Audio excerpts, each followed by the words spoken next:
Hello all, welcome back to Sita vlogs. ఈరోజు వీడియోలో flux సీడ్స్తో కారం పొడి ఎలా చేసుకున్నానో చూపిద్దాం అనుకుంటున్నాను.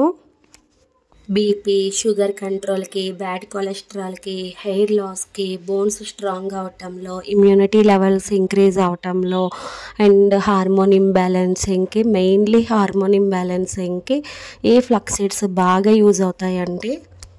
ఎన్నో హెల్త్ బెనిఫిట్స్ ఉన్న ఈ ఫ్లక్స్ సీడ్స్ని మనం డైలీ ఏదో ఒక విధంగా ఫుడ్లోకి తీసుకుంటే చాలా మంచిది. ఈ కారం పొడి కోసం ముందుగా స్టవ్ వెలిగించుకొని ఒక పాన్ తీసుకొని 1 కప్పు దాకా ఫ్లక్స్ సీడ్స్ని తీసుకున్నాను. నేను తక్కువ క్వాంటిటీలోనే చెప్తున్నాను. ఇది 1 నెల దాకా వస్తుంది. ఈ అవిసె గింజల్ని డ్రైగానే ఆయిల్ లేకుండా చిటపటలాడేదాకా వేయించాలి. వేయించేసి ఒక ప్లేట్లోకి తీసేసుకున్నాను. సేమ్ మెజర్మెంట్తో 1/2 కప్పు దాకా పల్లీలు తీసుకొని బాగా వేయించి ప్లేట్లోకి తీసేసుకున్నాను. 1/2 కప్పు దాకా మినపప్పును తీసుకున్నానండి. సేమ్ మెజర్మెంట్తో. చాయ్ మినపప్పు అయినా పర్వాలేదు, పొట్టి మినపప్పు అయినా పర్వాలేదు. బాగా వేయించేసి ప్లేట్లోకి తీసేసుకున్నాను. 1/2 కప్పు దాకా నువ్వులు తీసుకున్నానండి. చిట్టపటలాడేదాకా వేయించేసి ప్లేట్లోకి తీసేసుకున్నాను.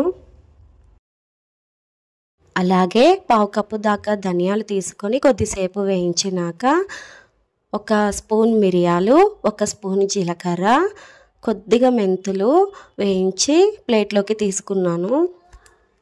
కారానికి సరిపడా 10 నుండి 15 దాకా ఎండుమిర్చి తీసుకొని బాగా వేయించి కొద్దిగా కరివేపాకుని తీసుకున్నాను.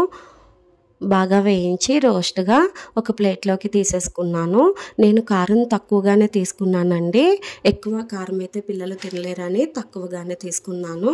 1 వెల్లుల్లిపాయ అండ్ కొద్దిగా చిన్న చింతపండు ముక్క తీసుకొని ఒకసారి వేయించేసి ప్లేట్లోకి తీసేసుకున్నాను. ఇవన్నీ బాగా చల్లారినాక ఒక మిక్సీ జార్లోకి తీసేసుకొని తగినంత ఉప్పు వేసి మిక్సీ ఆడేసానండి.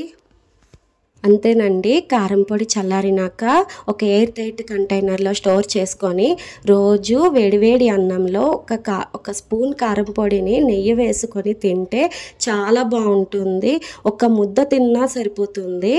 అండ్ వీడియో నచ్చినట్లయితే please subscribe to my channel. Please like the video, share the video and do comment.